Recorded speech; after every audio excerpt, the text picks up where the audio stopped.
La Contrahistoria. Un programa presentado y dirigido por Fernando Díaz Villanueva.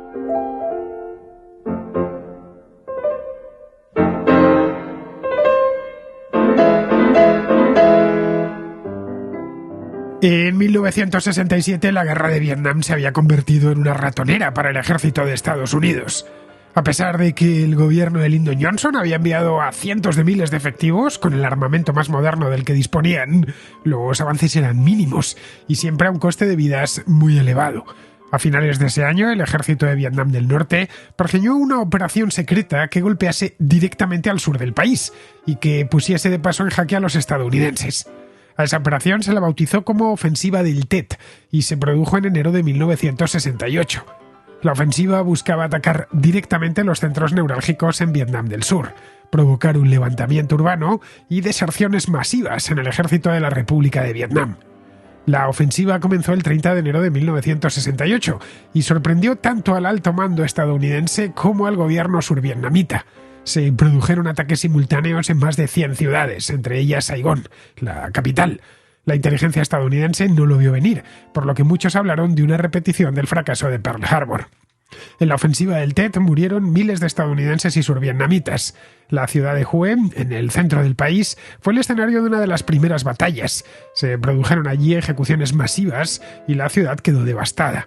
El ejército de Estados Unidos retomó días después la iniciativa y recuperó las ciudades perdidas, pero la ofensiva del Tet demostró ser un punto de inflexión.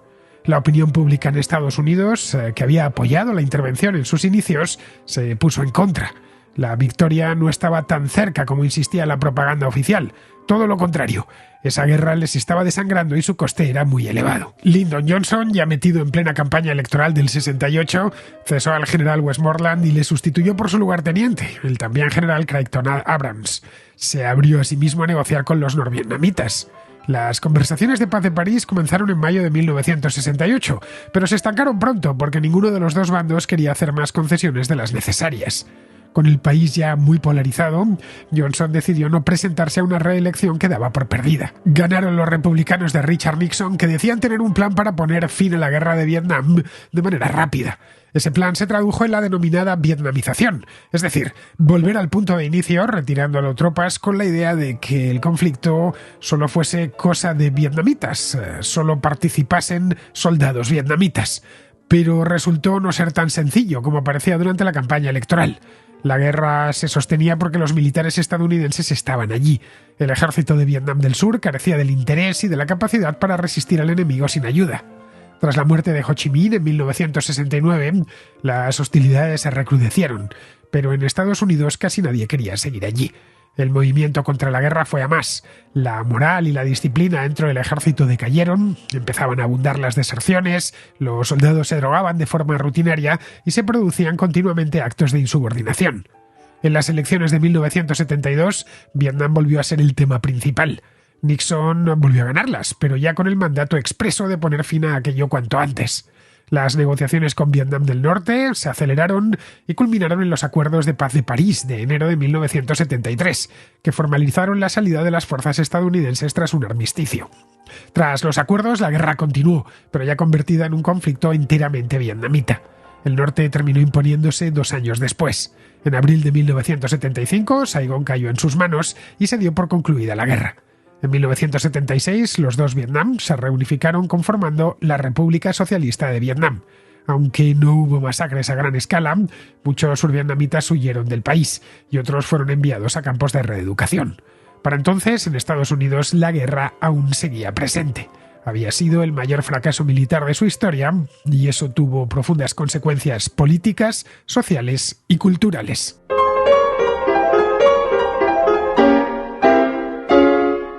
Nos quedamos la semana pasada en el gozne entre los años 1967 y 1968.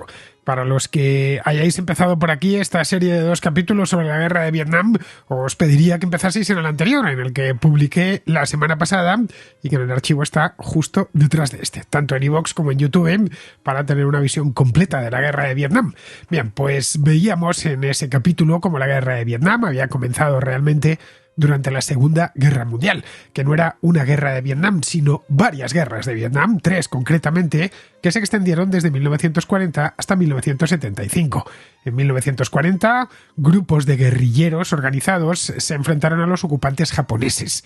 Esos mismos grupos empezaron a atacar a los franceses cuando retomaron la administración colonial, allá por el año 1946. Los franceses, muy confiados en sus propias posibilidades, trataron en vano de sofocar esa resistencia, que consistía, como ya digo, esencialmente en guerrillas comunistas acaudilladas por un tipo llamado Ho Chi Minh. Con la ayuda de Estados Unidos, tanto la económica como la material, aguantaron los franceses durante unos años, hasta que finalmente en el año 1954 cayeron derrotados en una batalla, la batalla de Dien Bien Phu. A partir de ese punto vieron en París que ya aquello no tenía mucho más sentido y decidieron marcharse, dejando el futuro de Vietnam en manos de una conferencia internacional que se reunió en la ciudad de Ginebra. De esa conferencia salió un Vietnam dividido, el norte en manos de Ho Chi Minh y de los comunistas y el sur en manos de un gobierno alineado con Estados Unidos. Algo no muy diferente a lo que se había hecho años antes en la península de Corea. Corea del Norte, Corea del Sur, divididos por el paralelo 38 en el caso de Corea, y en Vietnam divididos por el paralelo 17, ya que Vietnam está sensiblemente más al sur que Corea. En fin, nada que nos extrañe dentro de la propia de las dinámicas de la Guerra Fría. Pero los del norte no se resignaban, querían unificar el país y dieron comienzo a otra guerra. Esta vez ya dirigida abiertamente contra el sur para derribar a su gobierno. Ese mismo gobierno pidió ayuda a Estados Unidos, que les envió en principio durante unos años asesores, armas, municiones y ayuda económica, con la idea de que solo eso bastaría para que frenasen a estos grupos de guerrilleros que les atacaban desde el norte. Pero pronto eso se vio que no bastaba. El norte disponía en el sur de una guerrilla autónoma llamada Vietcong, que conocía bien el terreno y que además combatían de forma muy valiente y muy decidida. En Washington descontaron que Vietnam del Sur no tardaría en caer, los gobiernos que iban encadenando, golpes de estado, etcétera, muy inestables, y el ejército de Vietnam del Sur no estaba ni bien entrenado ni bien equipado. Pero lo peor no era eso, porque entrenarle y equiparle lo podían hacer a distancia o con unos pocos asesores, sino que tampoco parecían que tuviesen demasiadas ganas de pelear. Así que decidieron, en la Casa Blanca, en aquel entonces estaba ya Lyndon Johnson, habían matado a John Fitzgerald Kennedy, decidieron que había que intervenir. Pero no se puede intervenir de cualquier manera, vamos. Tenían que buscar una coartada. La coartada para meterse allí con sus propias tropas sin necesidad de declarar la guerra a Vietnam del Norte. La coartada, os la contaba en el capítulo anterior, fue el incidente del Golfo de Tonkin en el año 1964. De ahí en adelante, el número de efectivos estadounidenses en Vietnam sobre el terreno no hizo más que aumentar. El plan de ataque corrió a cargo de un general llamado William Westmoreland, que preveía, en principio, una campaña rápida que consistía en un bombardeo incesante que persuadiese al norte y al propio Vietcong de que toda resistencia era inútil. Es decir, durante 1 o 2 años infligirles suficientes bajas como para que se lo pensasen, para que viesen que aquello no tenía mucho futuro. Durante el primer año, es decir, 1965, los planes a Westmoreland le salieron más o menos bien, pero en 1966 los norvietnamitas ajustaron su estrategia ante la superioridad técnica y sobre todo la superioridad aérea del enemigo.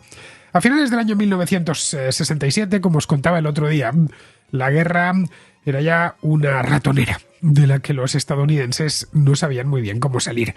Fue en ese momento cuando el ejército de Vietnam del Norte planeó una gran ofensiva sobre el sur. Atrajo primero a las fuerzas estadounidenses hacia Dak To y una base de la Marina, la de Ye San, donde Estados Unidos tuvo que librar las llamadas batallas de las colinas.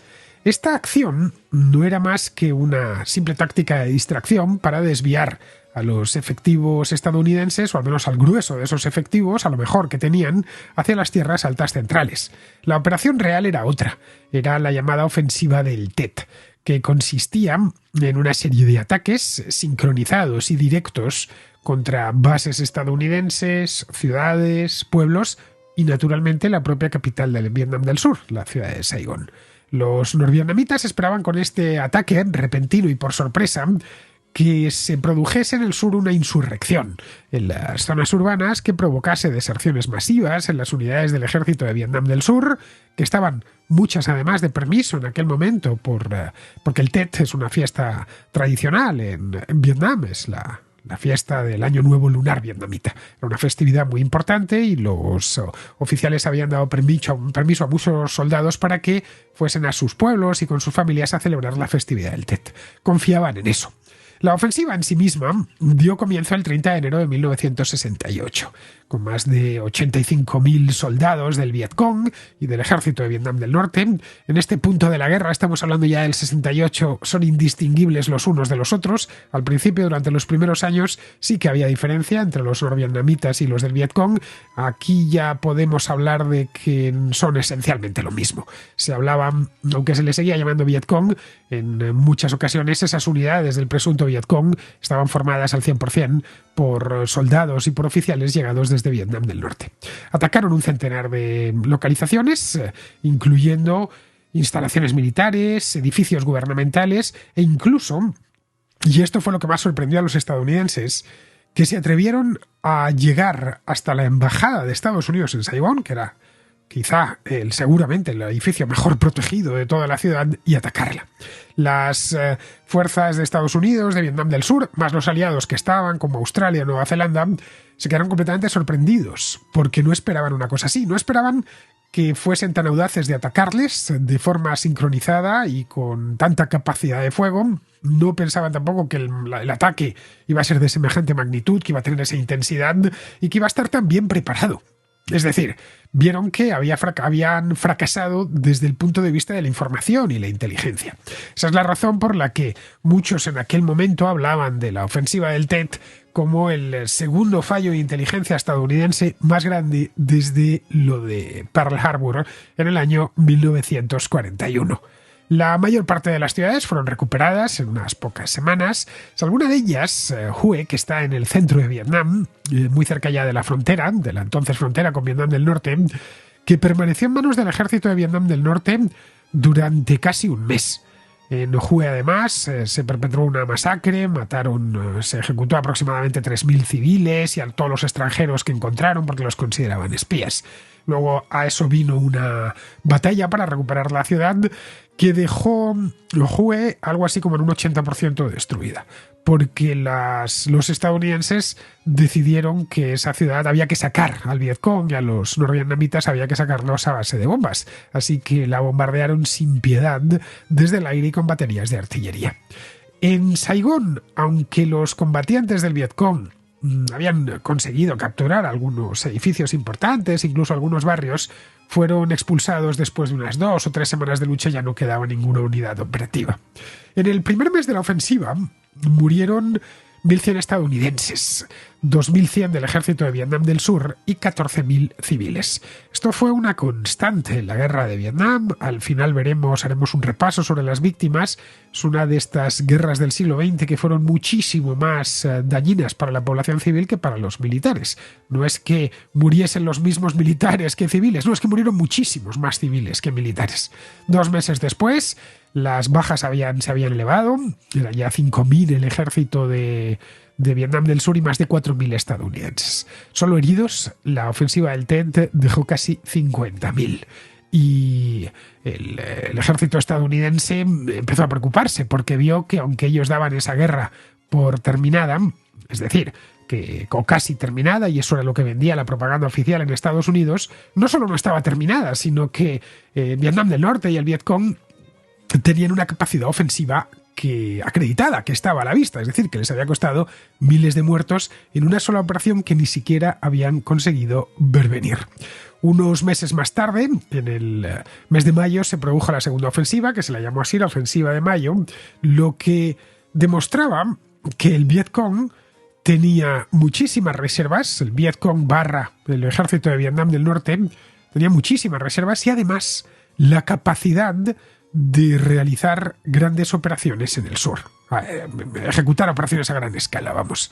Pero fracasaron en lo principal, eso sí, los norvietnamitas. No provocaron lo que ellos buscaban, que era una insurrección popular en el sur. Y tampoco hubo un número significativo de deserciones en el ejército de Vietnam del Sur. Es decir, que la ofensiva había fracasado en el objetivo principal que se había propuesto, pero triunfó en el secundario, que no era otro que demostrar fortaleza y poner en jaque a los estadounidenses. Y durante algo más de un mes les tuvo completamente en jaque. Antes de la ofensiva del Tet, en noviembre de 1967, es decir, un par de meses antes, Westmoreland había lanzado una campaña de relaciones públicas en Estados Unidos con la idea de reforzar el apoyo que tenía la guerra. Un apoyo que era menguante, es decir, cada vez menos estadounidenses estaban a favor de aquello. En un discurso llegó a decir que el fin estaba a la vista, vamos, que era una cuestión de unos pocos meses, rematar los flecos finales y podrían todos los estadounidenses volver a casa. Bien, la ofensiva lo que hizo fue contradecir de manera abierta esas predicciones que había hecho el propio Westmoreland. Eso provocó muchísima confusión entre la opinión pública estadounidense, que si ya estaban muchos de ellos dubitativos, no sabían muy bien lo que estaba pasando allí, les llegaban noticias continuamente negativas, muchas veces lo que les llegaba era el cadáver de su propio hijo o su hijo herido, a veces lisiado de por vida, vieron que es que además la guerra se estaba perdiendo y que no tenían muchas posibilidades de salir de allí victoriosos. Y esto provocó que ese mismo año se produjo también un punto de inflexión en la apreciación que esta guerra tenía dentro de Estados Unidos. Es decir, a partir de este momento las encuestas ya dejaron de apoyar la guerra y la mayor parte y empezaron a ponerse en contra. Y no solo de la guerra, sino también del gobierno que la había comenzado y que más empujaba para que siguiese, que no era otro que el gobierno de Lyndon Johnson. En ese mismo momento, según parece, Westmoreland planteó el uso de armas nucleares, con un plan de contingencia especial, que al principio era un asunto solo del Alto Estado Mayor, pero que cuando llegó a la Casa Blanca para que lo aprobasen, lo frenaron en el acto. Solicitó entonces Westmoreland 200.000 efectivos adicionales, porque lo que le faltaba era gente, a pesar de que tenía más de 500.000 allí, pero que necesitaba más gente. Y esto de pedir ya más gente, junto con el fracaso obvio de la inteligencia de la ofensiva del Tet, le costó el puesto. Le cesaron y le sustituyeron por su lugarteniente, que era Creighton Abrams. Le sustituyeron en el mes de marzo de 1968. Los estadounidenses también hicieron algo que se habían negado a hacer hasta ese momento, y fue sentarse a negociar. El 10 de mayo de 1968 empezaron con las conversaciones de paz de París entre Estados Unidos y Vietnam del Norte. Las negociaciones, de cualquier manera, no agarraron buen ritmo. De hecho, ni siquiera agarraron ritmo. Se estancaron muy pronto porque los norvietnamitas lo primero que pedían era que cesasen inmediatamente los bombardeos. Entonces, eso era algo que no estaban dispuestos a pasar. Le vinieron a decir, una vez hayáis acabado con esto, podremos empezar a hablar. Pero eso no lo quería hacer Estados Unidos por miedo a que el enemigo se rearmase, o que simplemente, como era un enemigo un tanto invisible, el que había por esas selvas, que los estadounidenses aceptasen algo parecido a un armisticio, pero que el Vietcong no lo hiciese. En Hanoi, de cualquier manera, su planteamiento era el siguiente: no tenemos ningún problema en sentarnos a hablar, pero entre tanto seguiremos peleando. La situación política en Estados Unidos se tornó realmente complicada. Ese año había elecciones presidenciales y Johnson pretendía en principio optar a la reelección. Eso era algo que podía hacer legalmente, ya que su primer mandato había sido de solo un año, del 63 al 64, pero no era realmente su mandato. Sabéis que constitucionalmente en Estados Unidos los presidentes no pueden gobernar más de 2 mandatos. En este caso, Johnson solo había gobernado un mandato propio, el segundo. El primero no había sido suyo, sino era el mandato de Kennedy, que tras su asesinato en noviembre de 1963 lo había completado Lyndon Johnson porque era su vicepresidente. Pero después de consultar las encuestas, decidió no presentarse a la reelección, ya que vio que su popularidad registraba mínimos. La guerra había dividido al país, había costado la vida hasta aquel momento, a 30.000 estadounidenses, y todos estaban convencidos de que esa guerra, especialmente el Partido Demócrata, de que esa guerra había arruinado su presidencia. Su decisión de no enviar más soldados, tal y como le había pedido Westmoreland, fue de hecho vista como una forma de admitir una derrota por anticipado, una derrota personal y también de los propios Estados Unidos.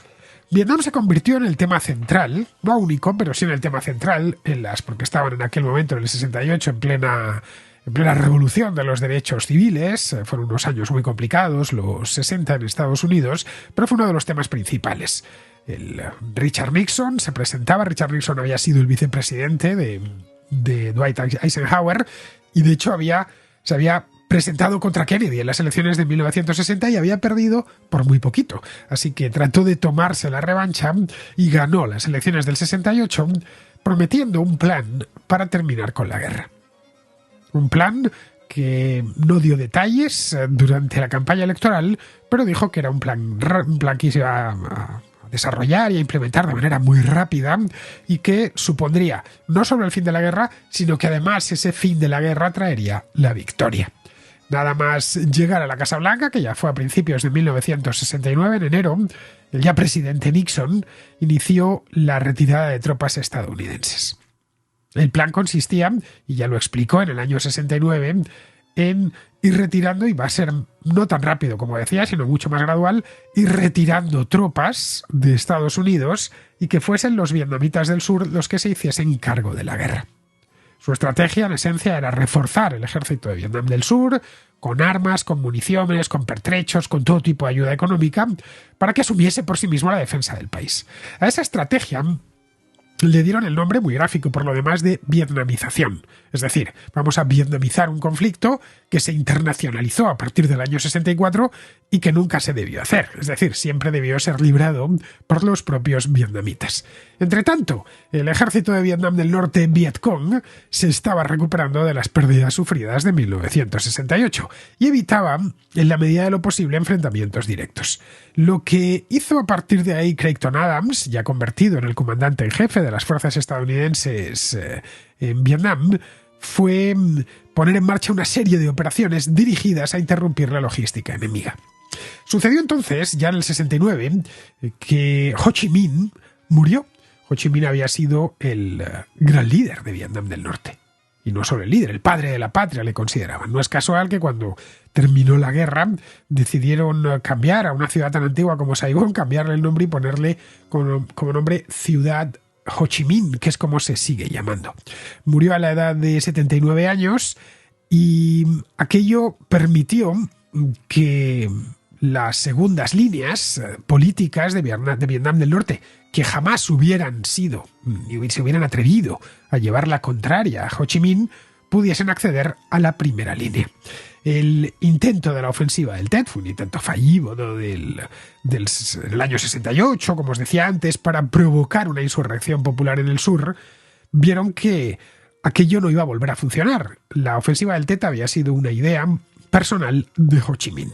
Pero, como os decía antes, su principal objetivo no era dar una lección a los estadounidenses. Su principal objetivo era provocar esa insurrección popular en la República de Vietnam del Sur. Bien, eso les llevó al nuevo gobierno, al nuevo Politburo que heredó el poder en Vietnam del Norte, a modificar su estrategia bélica. Se abandonó la idea, muy de Ho Chi Minh, de una que había sido un guerrillero. Él mismo había empezado personalmente junto con Yap la guerrilla contra los japoneses en 1940. La idea esa de ganar a los enemigos mediante una victoria asimétrica en un teatro de operaciones no convencional. Y apostaron por una victoria convencional, una guerra convencional, mediante la conquista directa. En lugar de ofensivas masivas, lo que, conocedores de que los Estados Unidos tenían mejor material y que además podían utilizarlo, y lo estaban utilizando de hecho sin ningún tipo de medida, fueron más por ataques de pequeñas unidades, sabotajes, etc. Tras el Tet, el ejército de Vietnam del Norte perdió ya casi completamente su carácter guerrillero y pasó a ser una fuerza de infantería ligera, especialmente con unidades mecanizadas, armas de alta movilidad, no grandes contingentes de ejército que no hubiesen resistido un encontronazo contra los estadounidenses, pero sí un ejército propiamente dicho. De hecho, para el año 1970, 7 de cada 10 soldados del ejército de Vietnam del Norte, el Vietcong, provenían ya directamente del norte. Y las unidades del Vietcong, compuestas mayoritariamente por sureños, eran minoritarias. La guerra, en definitiva, se había vietnamizado de facto, ya que el norte, con armas llegadas de China y de la URSS, decidió plantar cara directamente y no esconderse tras las guerrillas. En Estados Unidos, entre tanto, el movimiento pacifista había cobrado un inusitado impulso. Nixon intentó conectar con lo que él daba a llamar la mayoría silenciosa. En su opinión, esa mayoría silenciosa respaldaba la guerra, aunque no lo expresaba abiertamente, ya que los pacifistas tenían mayor presencia en los medios de comunicación y sobre todo mucha mayor presencia en la calle. Pero en la prensa estallaron dos casos muy polémicos. El de la masacre de My Lai en el año 1968, en el que soldados estadounidenses, bajo el mando de un capitán, el capitán Ernest Medina, habían perpetrado ejecuciones de civiles. Y luego el caso de los boinas verdes. Este se produjo al año siguiente, en 1969. 8 miembros de las fuerzas especiales fueron detenidos por el asesinato de un supuesto espía doble. Ambos casos, muy aireados por la prensa, generaron una ola de indignación dentro de Estados Unidos. Luego, a principios de 1971, estalló otro gran escándalo. El New York Times publicó los papeles del Pentágono, que era una serie de documentos confidenciales que contaban con lujo de detalles la implicación estadounidense en Vietnam, revelando, entre otras cosas, las mentiras del gobierno a la opinión pública. Es decir, esa propaganda oficial que durante años había estado vendiendo la guerra de Vietnam como una historia de victoria en la que prácticamente había víctimas y en la que la guerra estaba a punto de terminar siempre un mes después o 2 meses después. El Tribunal Supremo, además, el gobierno trató de impedir aquello y de sacar eso del circuito informativo, pero el Tribunal Supremo falló a favor del periódico, dictaminando que la publicación de estos documentos era perfectamente legítima. Tras la ofensiva del Tet y el declive en el apoyo a la guerra en Estados Unidos, las tropas estadounidenses entraron en una fase de deterioro moral y también de desobediencia. Esa imagen que tenemos, sobre todo labrada por las películas de esos soldados desmotivados, que se drogan, que no quieren combatir, no pertenece tanto a la primera fase de la guerra, es decir, los años 65, 66 o 67, como ya a esta fase, dentro de la década de los 70, a partir de 1969, 70, 71. En el país la guerra no era para nada popular y todas estas informaciones llegaban a los soldados o a quienes tenían que ir a Vietnam. Es decir, una persona a la que reclutaban, y el reclutamiento, como os contaba el otro día, era forzoso, había estado dentro de ese ambiente informativo y lo sabía todo. La tasa de deserciones, por ejemplo, se multiplicó por 4 desde 1966. Se empezaron a ver actos de desafío abierto a la autoridad, es decir, a los oficiales, como negarse a patrullar o seguir órdenes. De hecho, llegó a haber un incidente notabilísimo que una compañía entera se negó a obedecer. La cohesión dentro de las unidades se perdió. Aparecieron algunos fenómenos que nunca habían aparecido en el ejército estadounidense. Uno de ellos, le pusieron rápidamente nombres a estos fenómenos. Uno de ellos se llamaba sandbagging, algo así como traducido de manera un poco pedestre como sacando arena, que consistía en directamente evitar el combate. Las unidades militares, que eran enviadas en patrullas o misiones, se desviaban del camino por el que le habían asignado, y una vez que estaban fuera de la vista de sus superiores, en lugar de patrullar o de enfrentarse al enemigo, lo que hacían era esconderse. Es decir, buscaban un lugar oculto, preferentemente donde no pudiesen ser fácilmente localizables, y allí se quedaban hasta que terminaba el tiempo de su misión. Desde su escondite enviaban naturalmente informes por radio a sus bases de operaciones indicando que, por supuesto, estaban cumpliendo con su misión. Estos informes pues abundaban en todo tipo de mentiras, daban posiciones falsas, actividades ficticias que habían realizado, supuestas patrullas que nunca habían realizado, o revisión de ciertas aldeas que nunca habían estado allí. Se llegaban a inventar enfrentamientos con el Vietcong para dar la impresión de que estaban realizando sus tareas de combate. La intención principal del sandbagging era minimizar al máximo el contacto con el Vietcong o con el ejército de Vietnam del Norte. Y así, si no tenían que verles la cara, las posibilidades de que les matasen o resultasen heridos eran muy bajas, es decir, desaparecían por completo. Cuando se terminaba la misión, volvían todos al campamento. Habían estado durante días enviando informes erróneos o informes inventados, pero volvían supuestamente habiendo hecho el trabajo que les habían encomendado. Otro problema que se extendió, y este era mucho más grave, fue el llamado fragging así con 2 Gs, que consistía en asesinar o intentar asesinar a oficiales superiores por parte de los soldados de menor rango, generalmente utilizando granadas de fragmentación. De ahí el nombre de fragging. Funcionaba de la siguiente manera esto del fragging. Esto les preocupó muchísimo a los oficiales estadounidenses.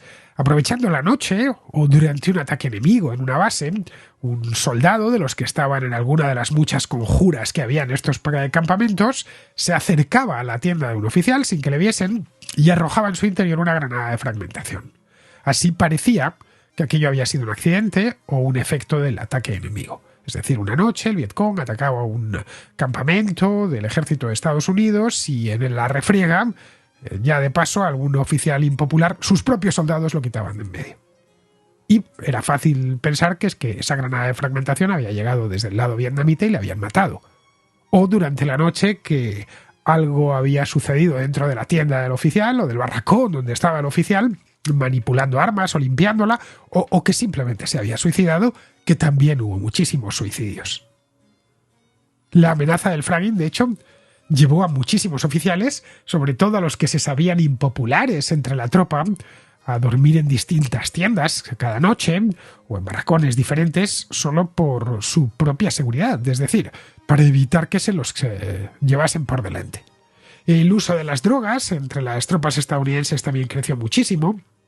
Un 30%, por ejemplo, consumía marihuana de forma regular y un 10% consumía heroína también de forma habitual. Esto según un comité del Congreso que encargó una investigación al efecto. Estos son datos, digamos, de esta investigación, que pudieron ser muchísimo mayores. Estamos hablando de que 3 de cada 10 consumían marihuana y que 1 de cada 10 consumía heroína. Este es el informe oficial. Algunas fuentes dicen que esos datos eran que son muy bajos, es decir, que era muchísima más gente, especialmente en lo relativo a la marihuana. Desde 1969, las misiones que en el ejército de Estados Unidos se denominaban buscar y destruir, es decir, tienes que localizar a tal grupo del Vietcong que anda por esta zona y destruirle, se convirtieron en operaciones de buscar y evitar, es decir, tratar de saber dónde estaba esa unidad del Vietcong, pero no enfrentarse con ella, hacer cualquier cosa con tal de no enfrentarse con ella. ¿Y esto cómo lo hacían? Pues tenían que estar continuamente falsificando informes, eludiendo al enemigo. Vamos, que para 1970-71 el rendimiento en combate era ya bajísimo. ¿Por qué? Pues porque la moral también lo era. No había motivación y sentían que estaban allí, pues esencialmente para nada. Además, sabían que la guerra se estaba vietnamizando. Eso era lo que había dicho el propio presidente por televisión, lo habían visto en la prensa, lo decían continuamente en la radio, que estaban en plena vietnamización y que iban a retirarles a todos, que era una cuestión de tiempo. Así que nadie quería ser, como es lógico, el último en morir allí, donde entendía, por supuesto, que nada se le había perdido. A partir de 1970-71, las unidades estadounidenses fueron dejando las patrullas y se olvidaron de ofensivas directamente. Simplemente tenían que resistir, estuviesen donde estuviesen. En tal o en cual base tenían que retenerla. Simple. Esto era especialmente malo porque, metidos en las bases, los soldados no sabían qué hacer. Esta imagen que también transmiten muy bien las películas de esos soldados ociosos que están aburridos, bebiendo, fumando, drogándose, sin ningún sentido, viendo que estaban allí desperdiciando su juventud. Así que se mostraban resentidos, frustrados con sus mandos y con el propio gobierno, al que acusaban de haberles metido en aquella ratonera absurda, donde les podían matar por cualquier cosa y nada más sacar la cabeza de la base.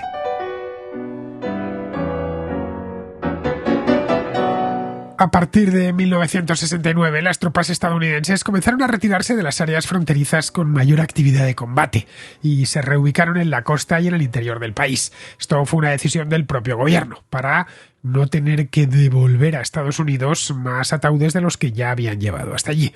En 1970, de hecho, las bajas estadounidenses se redujeron a menos de la mitad de las que se habían registrado en 1969.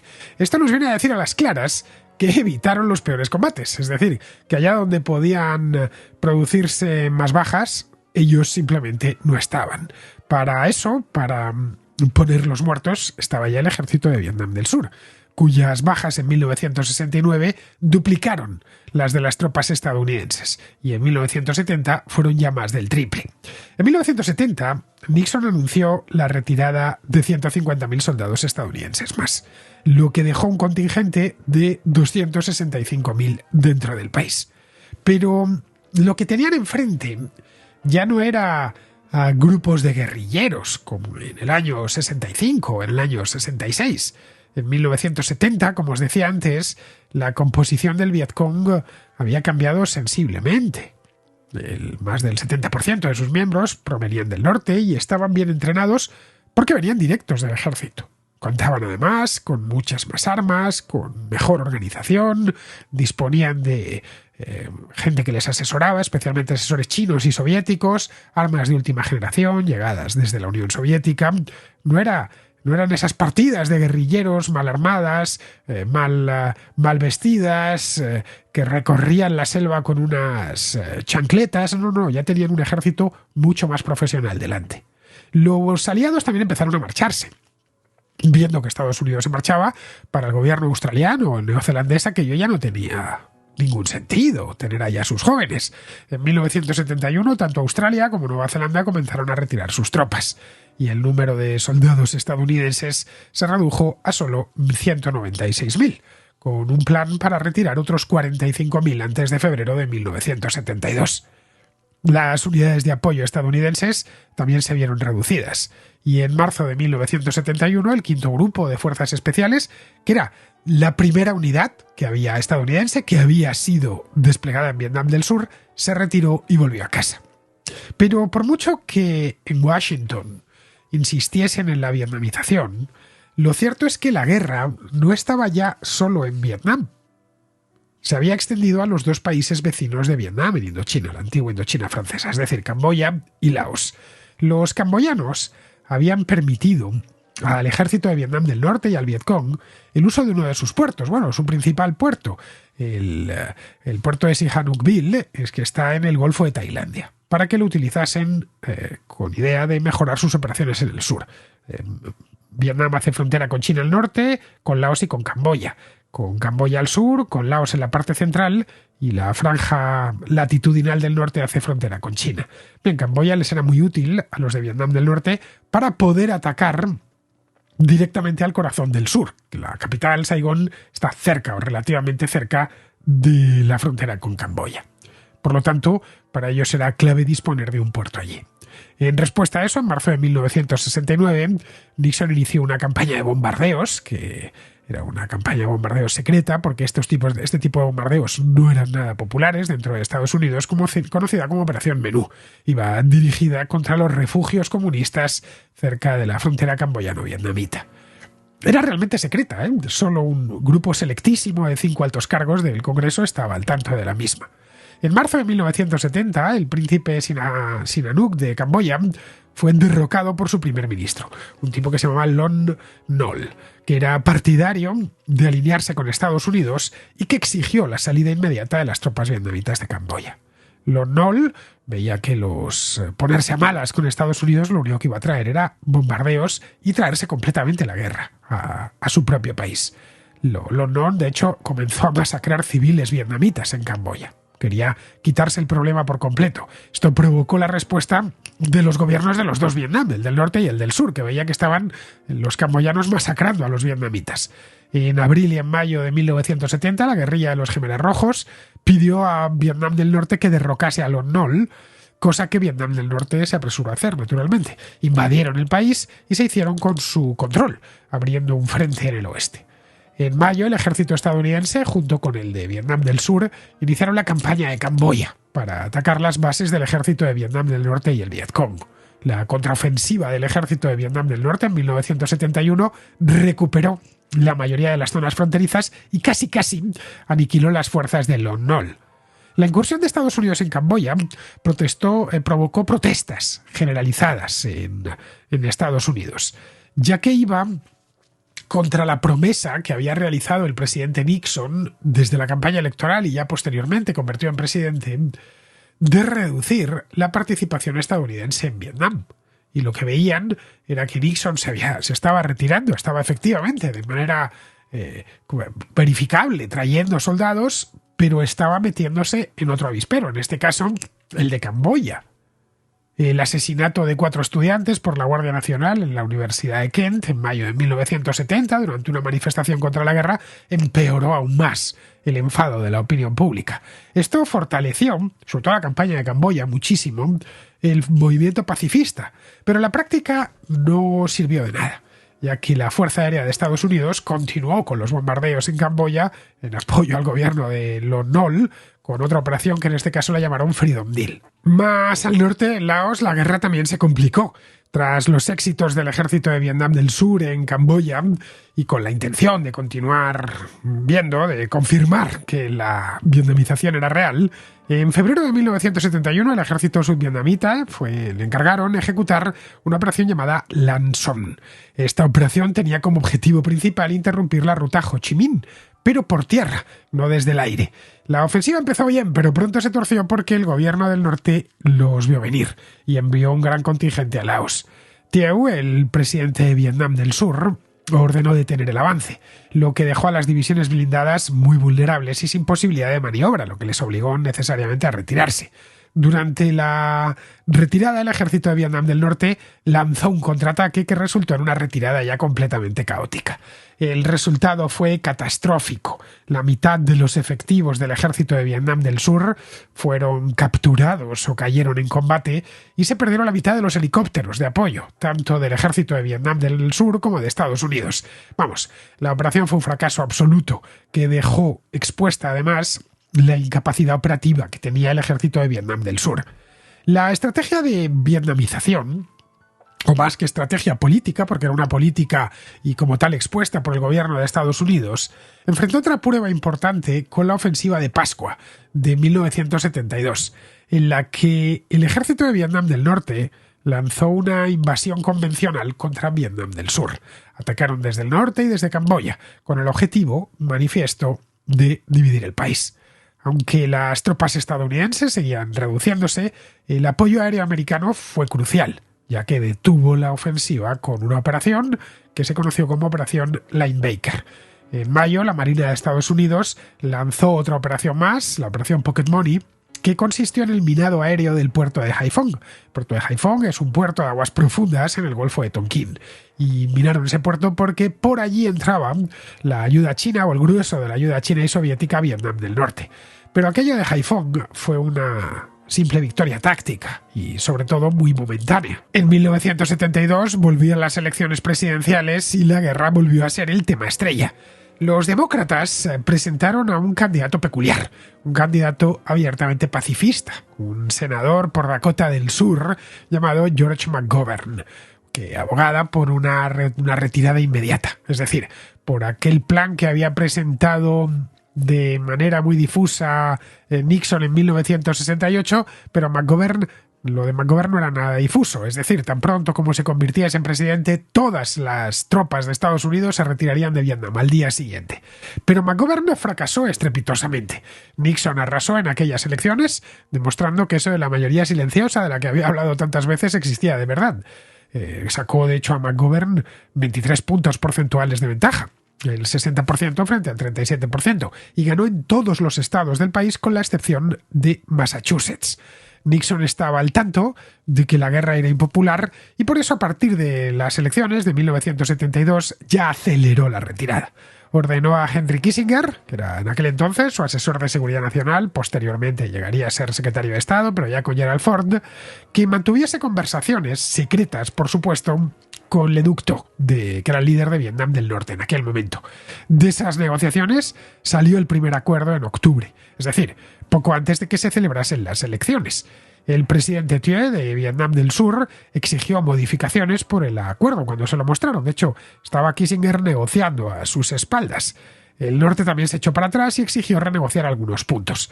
Pero Nixon no quería parecer débil.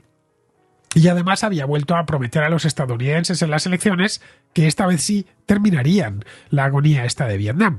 Así que para forzar a los norvietnamitas a aceptar lo que habían pactado previamente, ordenó la última ofensiva de la guerra, al menos de la participación estadounidense en la guerra, la que se dio en llamar Operación Linemaker II, que consistió en un bombardeo de Hanoi y de Haiphong en el mes de diciembre de 1972.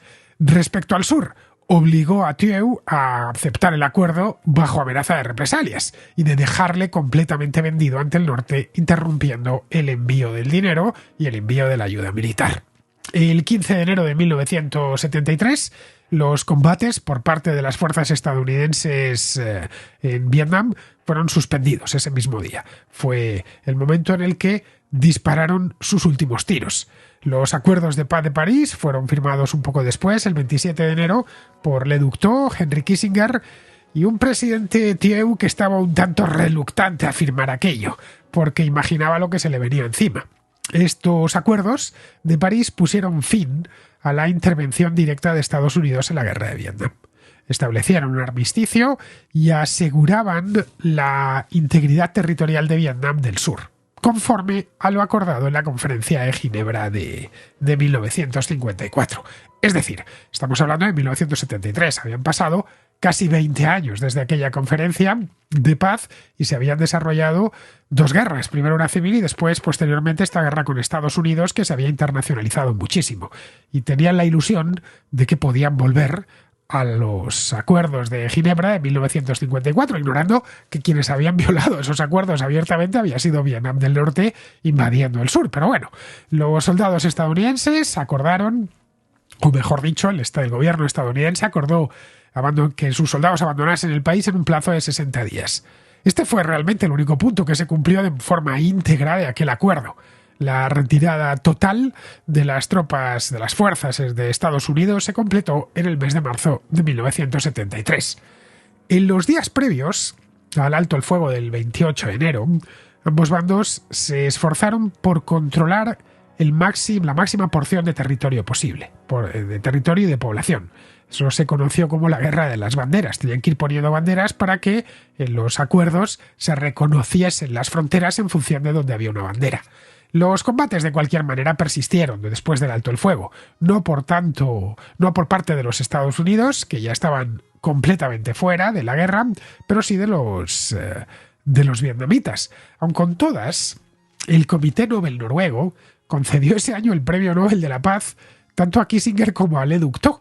Aunque eso sí, Le Duc Tho rechazó el premio diciendo que la paz verdadera no había llegado, que no se había alcanzado y que no se alcanzaría hasta que Vietnam del Norte terminase tomando Vietnam del Sur y unificasen el país. Es decir, que los estadounidenses habían creído lo que querían creer. De hecho, sabían, y lo sabía Kissinger y lo sabían todos, que aquello iba a terminar con la reanudación de la guerra civil. La misma guerra civil que se habían encontrado en el año 1964. Pero que esta vez lo que harían era, volver a 1964, es decir, a simples asesores, ayuda militar y que con eso les valiese para resistir. Los líderes de Vietnam del Norte y de su ejército esperaban que los términos de este armisticio inclinasen la balanza a su favor, pero en el sur habían recibido muchos refuerzos de ayuda estadounidense antes de que se cerrase el armisticio. El ejército de Vietnam del Norte implementó entonces una nueva estrategia para el nuevo escenario. Ya sin bombardeos estadounidenses, lo que se afanaron fue en mejorar la infraestructura logística, como la ruta de Ho Chi Minh, de que hemos hablado tantas veces en estos dos capítulos. Se prepararon para una invasión a gran escala. La idea era terminar la guerra, estamos hablando del 73, terminarla 3 años más tarde. Es decir, en la estación seca de 1975 a 1976. Vietnam es un país tropical que tiene una estación seca que va, dependiendo del lugar del país, pero va aproximadamente es lo que se corresponde con el invierno boreal, de aproximadamente el mes de noviembre a aproximadamente el mes de marzo-abril. Eso es lo que allí se considera estación seca. Seca porque las lluvias, aunque haya lluvias todo el año, son mucho menores que durante la estación húmeda, es decir, durante el monzón. En Vietnam del Sur, la salida de Estados Unidos del conflicto, al menos de sus soldados, combinada con la crisis del petróleo en 1973, terminó por dar la puntilla a una economía que dependía total y absolutamente del apoyo financiero y de la presencia militar estadounidense. Tras la dimisión de Richard Nixon por el caso Watergate, esto sucedió en el año 1974, su vicepresidente, es decir, Gerald Ford, asumió la presidencia de Estados Unidos. Todos se querían olvidar del Vietnam, sin excepción.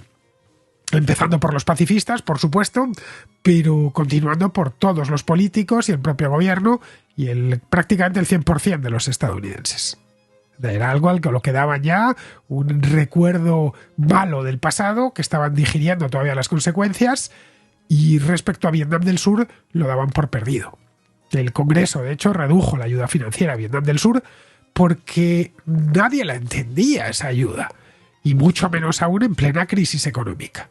Los norvietnamitas no las tenían todas consigo. Pensaban que si iban demasiado deprisa, los estadounidenses se arrepentirían y regresarían.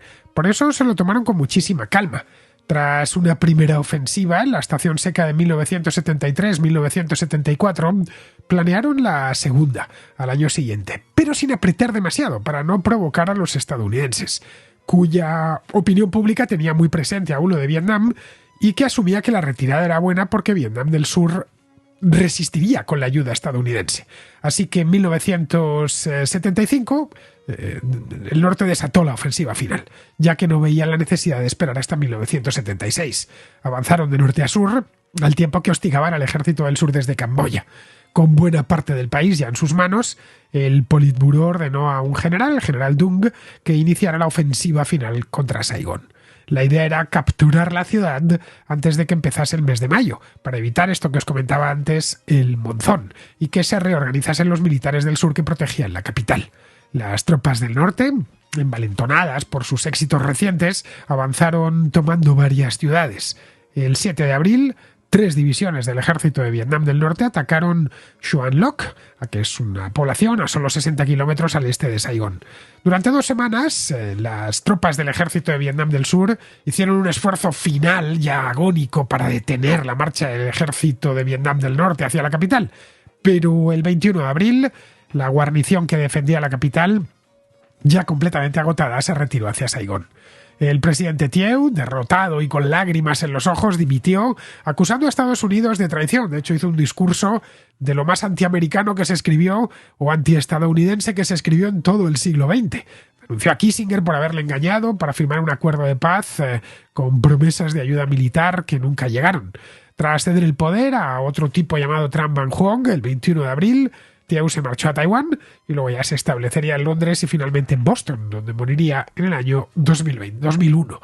Con el ejército de Vietnam del Sur desmoronado, los refugiados empezaron, es decir, pura población civil, empezaron a huir en todas las direcciones, pero especialmente hacia el sur. El 27 de abril, 100.000 soldados del ejército de Vietnam del Norte ya rodeaban Saigón, enfrentándose a solo 30.000 defensores del ejército de Vietnam del Sur. Para acelerar el colapso y sembrar el pánico, el ejército del norte bombardeó el aeropuerto, forzando su cierre. Con esta vía de escape ya bloqueada, muchos civiles se quedaron sin opciones para huir. El desorden y el pánico se desataron mientras oficiales y civiles survietnamitas corrían a escapar de cualquier manera. Se impuso, de hecho, la ley marcial. Los helicópteros de Estados Unidos, que quedaban allí para el servicio de la pequeña guarnición que tenían protegiendo la embajada, empezaron a evacuar ciudadanos estadounidenses hacia barcos que estaban en la costa y a survietnamitas y de cualquier nacionalidad desde la ciudad y desde el propio complejo de la embajada de Estados Unidos. Fue esta la evacuación por helicóptero más grande jamás realizada. Comenzó el 29 de abril en un clima de pura desesperación, con centenares, miles de personas desesperadas, básicamente vietnamitas, que se peleaban por una plaza en estos aparatos. La operación se extendió durante todo el día, mientras los tanques del ejército de Vietnam del Norte iban rompiendo las defensas de las afueras de Saigón. En las primeras horas del 30 de abril, los últimos marines estadounidenses abandonaron la embajada en helicóptero, dejando atrás a civiles vietnamitas, obviamente, que abarrotaban el perímetro de la embajada y se amontonaban en las zonas circundantes. El 30 de abril de ese año es cuando se produjo ya la rendición final. El ejército de Vietnam del Norte entró en la capital, en Saigón, sin encontrar apenas resistencia. Tomaron el control de los edificios oficiales y del propio palacio presidencial, donde izaron la bandera del Vietcong. El presidente, que se llamaba Duong Van Binh, que había asumido el cargo tras la renuncia de Huong 2 días antes, se rindió a un teniente coronel de Vietnam del Norte. De hecho, a un comisario político de una de las brigadas de blindados, de tanques. Minh fue llevado a Radio Saigón para que en persona anunciase la rendición y no hubiese más gente que resistiese por su cuenta. Duong fue internado en un campo de reeducación y unos años después, en 1983, le permitieron exiliarse en Francia. El 2 de julio de 1976 la ciudad quedó ocupada y preparándose para la reunificación, que se produjo este día, el 2 de julio de 1976. Vietnam del Norte y Vietnam del Sur dejaron de existir porque se unificaron formando la denominada República Socialista de Vietnam. A pesar de las predicciones de Nixon de que los vencedores, los norvietnamitas, masacrarían a los civiles por millones, no hubo matanzas masivas. Pero eso sí, muchos ciudadanos del sur fueron enviados a campos de reeducación donde padecieron de todo: torturas, desnutrición, todo tipo de enfermedades, además de dedicarles naturalmente a realizar trabajos forzados. En Estados Unidos, la noticia de la caída de Saigón se recibió con pesadumbre, pero nadie realmente quería ya hablar de Vietnam ni quería saber nada de aquel país. Estaban digiriendo el mayor fracaso de su historia. Empezaron entonces a publicarse libros y más libros sobre lo que había sido aquello, que había fallado, y lo más importante de todo, la pregunta que todavía hoy los estadounidenses, sobre todo los historiadores estadounidenses, se siguen haciendo: ¿por qué había fallado? Unos arguían que se debió a errores de tipo político, otros criticaban la doctrina militar, es decir, la incapacidad de forzar al norte a negociar mediante bombardeos había quedado de manifiesto desde los primeros años, desde el primer año, desde 1965, pero nadie, ni dentro del ejército ni por supuesto en Washington, quiso verlo. El aplastante poder aéreo demostró no ser suficiente. William Westmoreland, el general que había dirigido las operaciones hasta 1968, terminó admitiendo que sí, que los bombardeos fueron ineficaces y que no habían terminado consiguiendo lo que se buscaba de ellos. En un informe que años después Kissinger preparó para Gerald Ford, se reconocía que el ejército estadounidense no estaba preparado para ese tipo de guerra, ni siquiera las fuerzas especiales, que estaban en principio diseñadas para algo así, pudieron imponerse. En el norte siempre persiguieron la unificación, desde mucho antes de que los estadounidenses llegasen, desde los mismos acuerdos de Ginebra de 1954. Los bombardeos de Estados Unidos fueron sin duda un inconveniente, pero no alteraron sus objetivos. Estos bombardeos lo que sí consiguieron fue crear una fuerte corriente de apoyo, tanto dentro de Vietnam del Norte como en el extranjero, donde veían cómo empatizaban con los vietnamitas del norte y con el Vietcong. Veían cómo una superpotencia trataba de someter a un país pequeño y atrasado, empleando todo su arsenal bélico. La guerra, de cualquier manera, en Estados Unidos había sido popular en sus inicios. En septiembre de 1965, cuando ya estaba desplegándose el ejército allí, un 60% de los estadounidenses pensaba que era adecuado intervenir, y solo un 25% que se trataba de un error aquella intervención. En buena medida, este porcentaje tan alto de apoyo a la guerra de Vietnam se entiende porque en Estados Unidos pensaban todos en aquel momento que la guerra era cuestión de 1 o 2 años, que iba a ser una victoria rápida y con muy pocas bajas. Años después ya vieron que no era así. En una encuesta realizada en 1978, es decir, 5 años después de la retirada y 3 después de la derrota del sur, las encuestas contaban una historia muy pero que muy distinta. Un 75% de los estadounidenses consultados pensaba que había sido un error fatal participar en ella, y una minoría mínima pensaba, algo puramente anecdótico, pensaba que había sido una buena idea meterse allí. El punto de inflexión en la apreciación de la guerra fue, como os decía antes, 1968. A partir de esa fecha fueron más los que censuraban la intervención que quienes la apoyaban. Pero bueno, la herida ya estaba ahí. Estados Unidos había gastado una auténtica fortuna, 170.000 billones de la época, es decir, muchísimo dinero si le ajustamos la inflación actual. Es decir, para que nos hagamos una idea, 10 veces el gasto federal en educación durante ese mismo periodo. Vietnam les había además tocado de cerca a casi todos, a cualquier estadounidense o había tenido un familiar en Vietnam o conocía gente que había tenido familiares en Vietnam. Más de 3 millones de estadounidenses sirvieron en aquella guerra, de los cuales en torno a 1,5 millones se vio envuelto en algún tipo de combate. En 1968 llegó a haber sobre el terreno 550.000 efectivos, más de medio millón de personas. Como el reclutamiento era obligatorio, muchos estadounidenses en edad de ser reclutados se marcharon del país. Solo a Canadá se fueron unos 125.000 y otros tantos a distintos países del mundo, especialmente a Europa. Unos 50.000 soldados desertaron y 850.000 veteranos sufrieron estrés postraumático. Pero lo peor fue la elevada cifra de bajas. Si en 1964, cuando fabricaron aquel incidente del Golfo de Tonkin, se lo hubiesen dicho, seguramente no se hubieran metido en esto. Murieron un total de 58.281 estadounidenses en Vietnam y 150.000 resultaron heridos de diversa consideración. 21.000 de ellos quedaron discapacitados de por vida. La edad media de los muertos era además bajísima, era de solo 23 años. Por eso se hablaba de que se había sacrificado a una generación entera.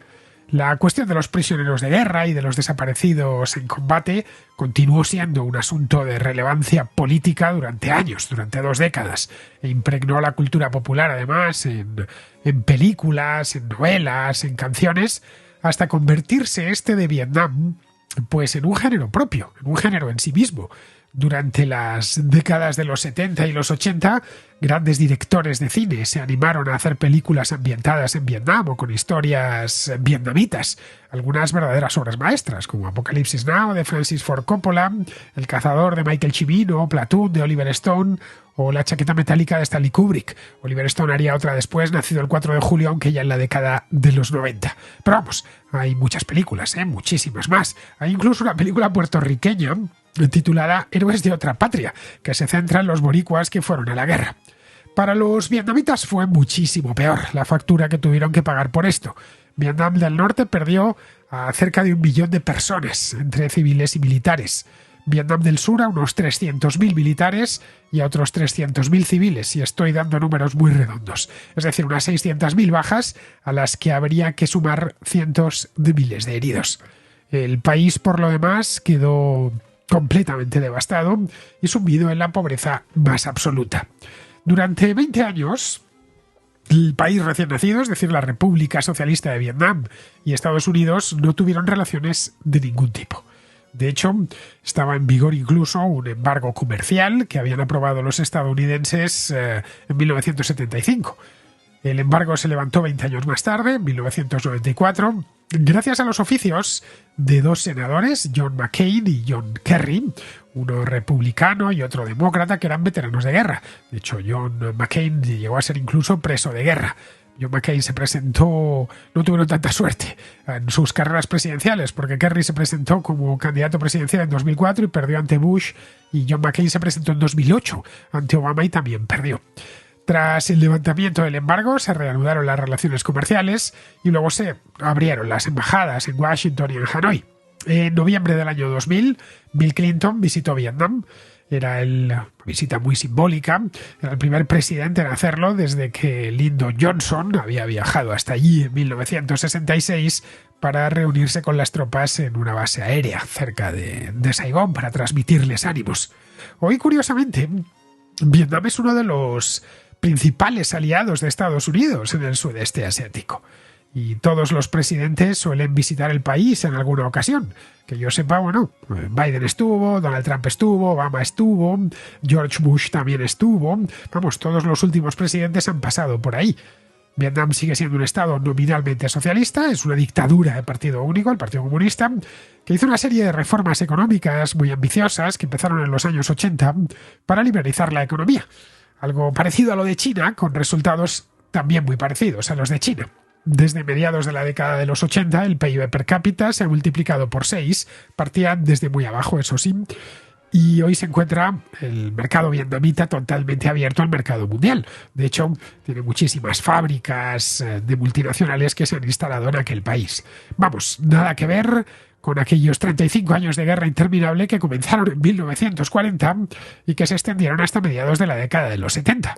Hoy Vietnam tiene casi 100 millones de habitantes, más del doble de los que tenía al terminar la guerra. Es un país de gente joven que conoce bien su problemático pasado, pero que ha preferido mirar al futuro.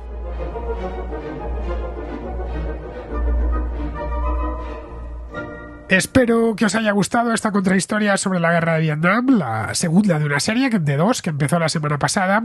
Era mucho lo que había que contar y por eso preferí hacerlo en 2 capítulos. No es la primera ni la última contrahistoria, que tiene 2 obras, que tiene 2 capítulos, porque el tema es muy enjundioso, y muy extenso. Bien, vamos ahora con el contrasello, donde los contraescuchas aguardan con sus dudas y reflexiones históricas. El contrasello. El espacio de ruegos, preguntas y reflexiones de la contrahistoria. Empezamos con Salva, que tiene una propuesta contrahistórica sobre Ucrania. Soy un contraescucha habitual, me gusta mucho tu programa y quería proponerte un tema para una contrahistoria, un contracorte. Y el tema que quería proponerte es la historia de Ucrania, del pueblo ucraniano y también como nación. Me parece interesante por lo que está pasando ahora mismo con Rusia, ¿verdad? Yo creo que en el pensamiento ruso ellos ven a Ucrania como una parte de Rusia. Y por lo que he discutido o hablado con gente, los más nacionalistas rusos es que niegan que Ucrania no ya tenga derecho a ser independiente, sino niegan que nunca haya sido independiente, lo que para mí es una obviedad, ¿no? Es independiente desde el 91, incluso antes de formar parte de la URSS, eran independientes ya. Entonces, si nos podías hablar incluso antes de eso, creo que sería muy interesante. Un saludo y muchas gracias. Bueno, estamos hablando, Salva, de una historia muy larga. Así que tendría que encontrar un punto central de la narración para que esto no se convirtiese en una simple cronología aburridísima. Mira, así de forma muy resumida, la historia de Ucrania comienza con la llegada de las tribus eslavas al lugar de la actual Ucrania desde las estepas euroasiáticas en torno al siglo VI. En el siglo IX, la región fue el centro de la llamada Rus de Kiev. Fue un estado medieval bastante importante, un estado eslavo. Las invasiones mongolas del siglo XIII desintegraron por completo este estado y luego lo que es hoy la actual Ucrania, unas partes pasaron a formar parte del Gran Ducado de Lituania, luego la mancomunidad polaco-lituana, en la que los cosacos ucranianos consiguieron bastante autonomía. En el siglo XVII es cuando surgió el hetmanato cosaco con Bohdan y Melnitsky, y eso acabó en la incorporación en el Imperio ruso tras el Tratado de Pereyaslav en 1654. Durante el reparto de Polonia, al que le dediqué una contrahistoria en su momento, a finales del siglo XVIII, la Ucrania occidental fue anexionada por Austria y Rusia. La Revolución Rusa de 1917 permitió a Ucrania declarar su independencia brevemente, pero fue absorbida por la Unión Soviética tras la Guerra Civil. En la década de 1930 sufrieron el Holodomor, una hambruna que mató a 5 millones de personas. Durante la Segunda Guerra Mundial fueron ocupados por los nazis. Experimentaron una guerra durísima, unas represalias bestiales, y luego tras la guerra siguió siendo una república soviética, con políticas de rusificación, etc. Con la caída de la URSS en 1991 declararon su independencia. Desde entonces, Ucrania ha tenido muchísimos problemas, infinidad de problemas de tipo político y económico, culminados por la doble agresión rusa, la de 2014 en Crimea y la de 2022 en todo el país. Como ves, es una historia muy larga. Del Holodomor ya hice una contrahistoria hace tiempo. Bueno, y Ucrania ha aparecido en muchas contrahistorias en las que he hablado. Desde el Imperio de los Zares, la de las particiones de Polonia, o algunas que he hecho de la Segunda Guerra Mundial, del Frente Oriental.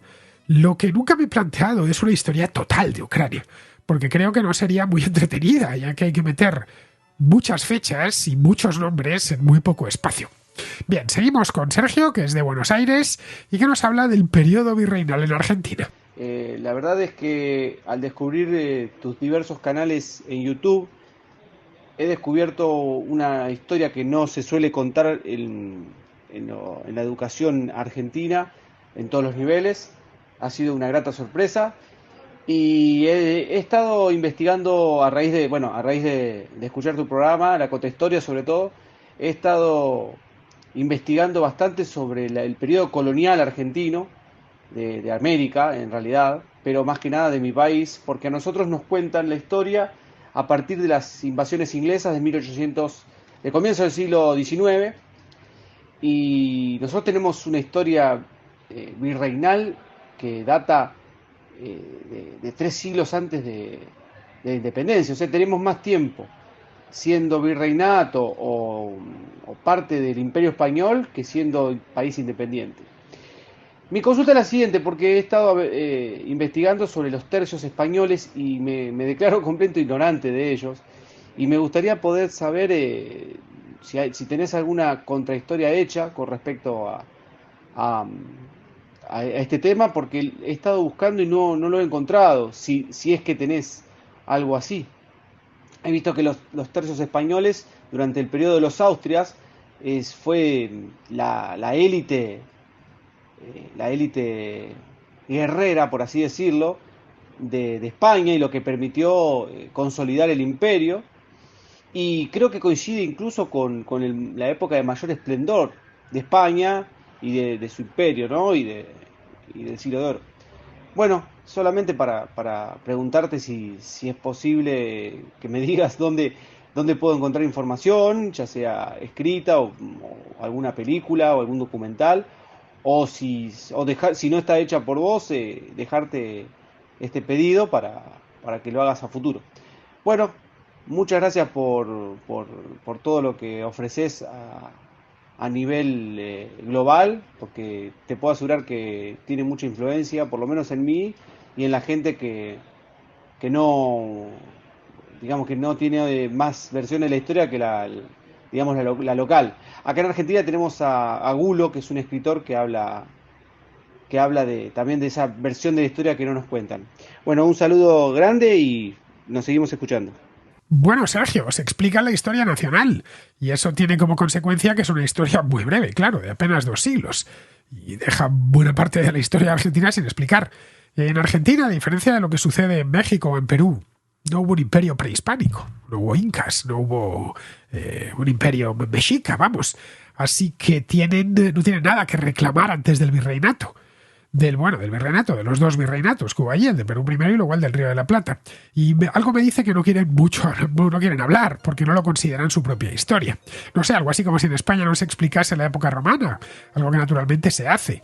No puedes entender España sin el componente romano. En fin, hablamos lenguas derivadas del latín y eso yo creo que ya merita conocer aquella época. Pero bueno, como he dicho en muchas ocasiones, los antepasados se eligen. Y en Argentina las autoridades republicanas nunca consideraron que esos españoles de la época virreinal eran sus antepasados. A pesar de que lo eran genéticamente, pero ellos consideraban que no lo eran. A pesar también de que la Argentina virreinal o la historia virreinal en Argentina abarca casi 3 siglos, desde mediados del siglo XVI hasta principios del XIX. Lo que hoy es Argentina, como te decía, formó primero parte del Virreinato del Perú hasta 1776, cuando se constituyó el Virreinato del Río de la Plata, con capital en Buenos Aires. Los primeros exploradores españoles llegaron allí a principios del siglo XVI. Bueno, tienes Juan Díaz de Solís. El Río de la Plata al principio se llamaba Río de Solís, que apareció por allí, exploró aquella zona y se lo terminaron comiendo los indios. Luego Buenos Aires fue fundada algo después, en 1536, por Pedro de Mendoza, aunque fue abandonada y refundada en 1580 por Juan de Garay. Durante los siglos XVI y XVII se fundaron otras ciudades importantes como Córdoba, Tucumán, Salta o Mendoza. Mendoza no le debe el nombre a Pedro de Mendoza, a estos primeros que habían llegado, sino a otro Mendoza, a García Hurtado de Mendoza, que era gobernador de Chile y encargó a un tipo llamado Pedro del Castillo una expedición en esa zona para poblar el área del cruce de los Andes. Fue en la época virreinal cuando se fundaron las principales ciudades, cuando se abrió la primera universidad del país, la de Córdoba, de 1613, como un colegio de los jesuitas. 1613, ojo, es decir, como veintitantos años antes de la de Harvard, que no abrió hasta 1636. Harvard está cerca de Boston. Argentina se conformó sobre esas provincias españolas en un proceso que llevó medio siglo y al que ya le dediqué una contrahistoria hace tiempo. Pero bueno, eso de que no se conozca este periodo virreinal en Argentina me parece lo normal. Lo anormal sería lo contrario. Respecto a los tercios, pues hizo un contrasello hace tiempo. Pero vamos, hay muchísima información al respecto en Internet, y muchísimos libros publicados sobre ellos, especialmente de un tiempo a esta parte que estos temas se han vuelto a poner de moda. Bien, queridos, pues aquí terminamos ya la contrahistoria de hoy. Espero que os haya gustado y me despido de todos vosotros. Hasta la próxima contrahistoria.